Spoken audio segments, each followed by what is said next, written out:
Occasion ఏదైనా location ఎక్కడైనా తెలుగువారి వేడుక అంటే ఆలివ్ మిఠాయి ఉండాల్సిందే.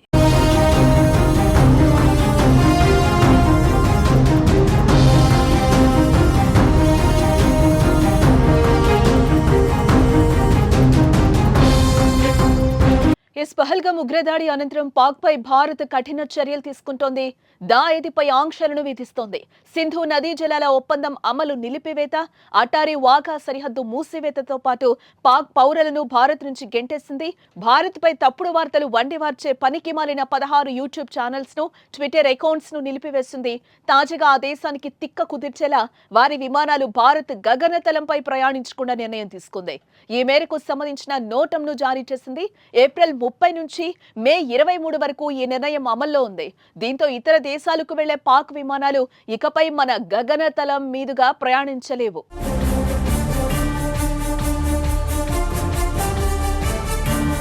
దాయదికి బుద్ధి చెప్పేందుకు భారత్ సైతం కూడా గగనతలాన్ని మూసివేయడంతో ఆ దేశానికి ఇబ్బందులు తప్పవు. ప్రస్తుతం పాకిస్తాన్లో చికెన్ $798.89, కిలో బియ్యం $339, డజను గుడ్లు $332, లీటర్ పాలు $224. ఈ ధరలు చాలు పాకిస్తాన్ పరిస్థితి ప్రస్తుతం ఎలా ఉందో అర్థం చేసుకోవడానికి. ఆర్థిక సంక్షోభంతో ఆ దేశం ఇప్పటికే కొట్టుమిట్టాడుతోంది. ఆహార ధరలు భారీగా పెరిగాయి. ఇప్పటికే తీవ్రంగా కుదేలైన పాకిస్తాన్ ఆర్థిక వ్యవస్థతో భారత్ గగనతలం మూసివేయటం మరిన్ని కష్టాలను తెచ్చిపెట్టింది. ఆ దేశ విమానాలు కౌలాలంపూర్ సహా మలేషియాలోని ఇతర నగరాలు, సింగపూర్, థాయిలాండ్ వంటి ప్రాంతాలకు వెళ్లాలంటే ఇప్పుడు చైనా, శ్రీలంక గుండా దూర ప్రయాణం చేయాల్సి ఉంటుంది. దీంతో ప్రయాణ సమయం పెరగడమే కాదు, భారీగా ఆర్థిక భారం కూడా. ఇప్పటికే ఆర్థిక ఇబ్బందుల్లో కూరుకుపోయిన పాక్ ఎయిర్లైన్లకు ఇది మరింత భారం. ఖర్చు తడిసి మోపుడవుతోంది.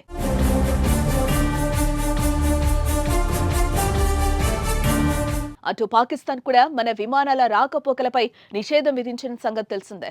భారత్ ఆంక్షల అనంతరం పాక్ ఈ నిర్ణయం తీసుకుంది. అయితే అది కూడా పాక్ తీవ్ర నష్టమే.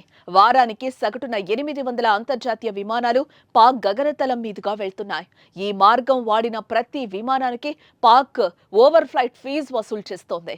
దాదాపు రోజుకి $1.2 లక్షల ఆదాయం వస్తోంది. ఇప్పుడు ఆ మొత్తం పూర్తిగా కోల్పోయే పరిస్థితి వచ్చింది. ఈ నిర్ణయం వల్ల నష్టపోయేది భారత్ కంటే పాక్ గానే ఉన్నట్లుగా తెలుస్తోంది. 2019లో పుల్వామా ఉగ్రదాడి అనంతరం పరిణామాల నేపథ్యంలో దాదాపు 5 నెలల పాటు పాక్ తమ గగనతలంలో భారత విమానాలపై ఆంక్షలు విధించింది. దీంతో అప్పట్లో ఆ దేశం $100 మిలియన్ పైగా నష్టపోయినట్టు సమాచారం.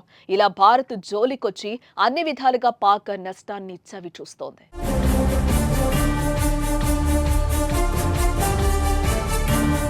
మరోవైపు పహల్గామ్ దాడికి ప్రతీకారం తీర్చుకునేందుకు భారత్ చూస్తోంది. సీమాంతర ఉగ్రవాదాన్ని పెంచి పోషిస్తున్న పాకిస్తాన్ పై ఆంక్షలు విధించడమే కాదు, మరింత గట్టిగా బుద్ధి చెప్పేందుకు సర్వం సిద్ధం చేస్తోంది. ఉగ్రవాదాన్ని అంతం చేయడమే లక్ష్యంగా చర్యలు తీసుకునే అవకాశం కనిపిస్తోంది. ఈ నేపథ్యంలో ఒకవేళ యుద్ధం అనివార్యమై భారత్ దాడి చేస్తే మాత్రం పాక్ పని ఖతమే.